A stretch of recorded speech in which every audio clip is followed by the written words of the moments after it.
These three columns speak to the population over 65, and we'll just break out here Chatham County. Right now, or in 2000 rather, there were 29,000 people that were marked as age 65 and over. It grows kind of in a linear pace, kind of peaks in, I believe, 2018 as far as the acceleration of the rate. But ultimately, in 2030, you go from 29,000 to 71,000. That's 140% growth. That's massive. So what is a charrette? I don't know how many folks here have actually participated in a charrette. How many people have? So 50-50, something like that. Well, we got here last night, and we're going to spend the next 3 days. It's a pretty intensive process. We basically spend the day in a very organized fashion with key stakeholders like you, or primary stakeholders like you, and then key advisors tomorrow, and then kind of wrap up on Friday. But it's a very formalized process where we sort of brainstorm and engage throughout the day, and then we produce drawings, we produce product every night. So the process allows for interface, allows for consensus, but it also allows for product. So you see the actual fruits of your labor. So I would hope that if you participate throughout today, the things that you come up with, the ideas that you write down on the paper, on the whiteboards, you will see tonight, and you will see integrated into the ultimate plan we produce.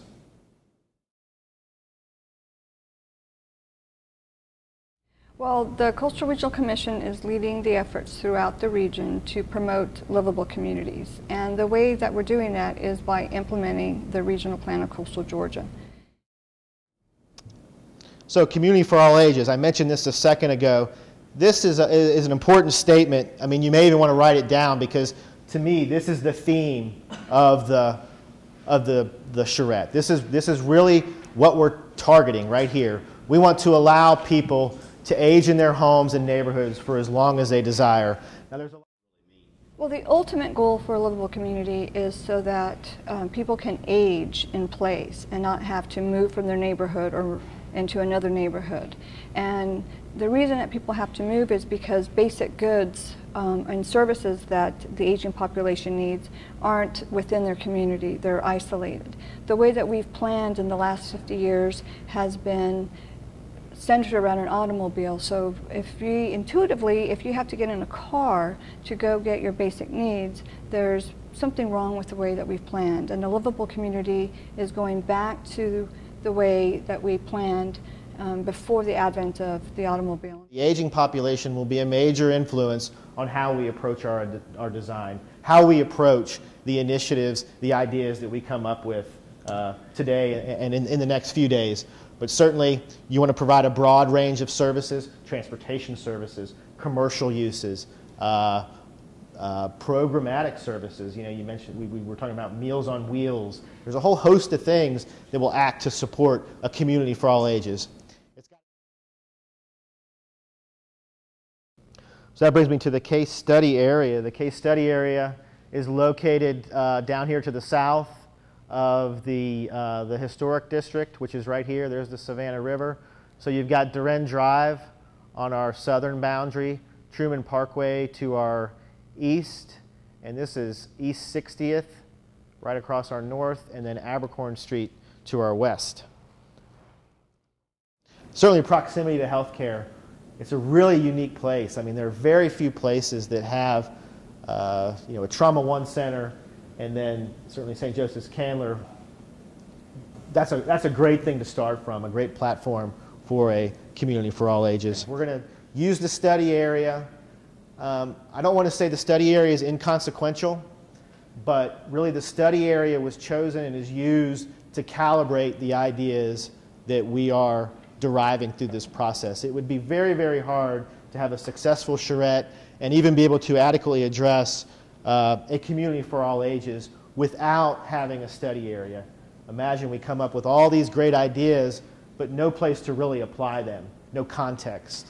So that's our goal, is to create these initiatives, create the policy framework, and then ultimately create an actual plan so that you can say, okay, we've developed these ideas, this is what it could look like.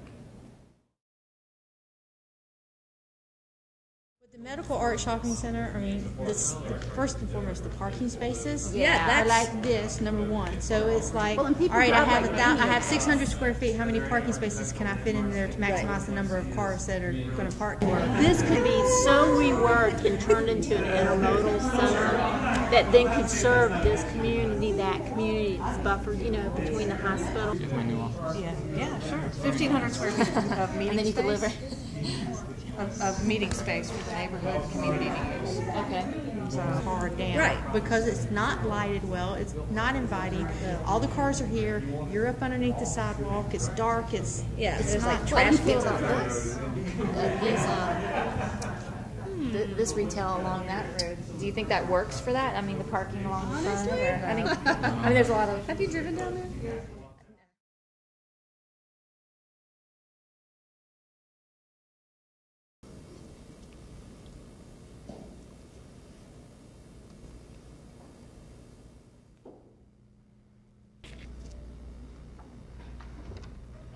Do what?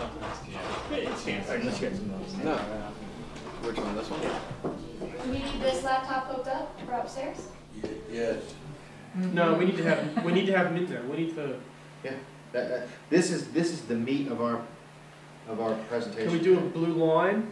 Can we do this? Kind of replicate this along the bottom and have, you know, we have our 7 basic tenets, and then underneath the blue line we put these falling generally under the patterns, passages, preservation, and places.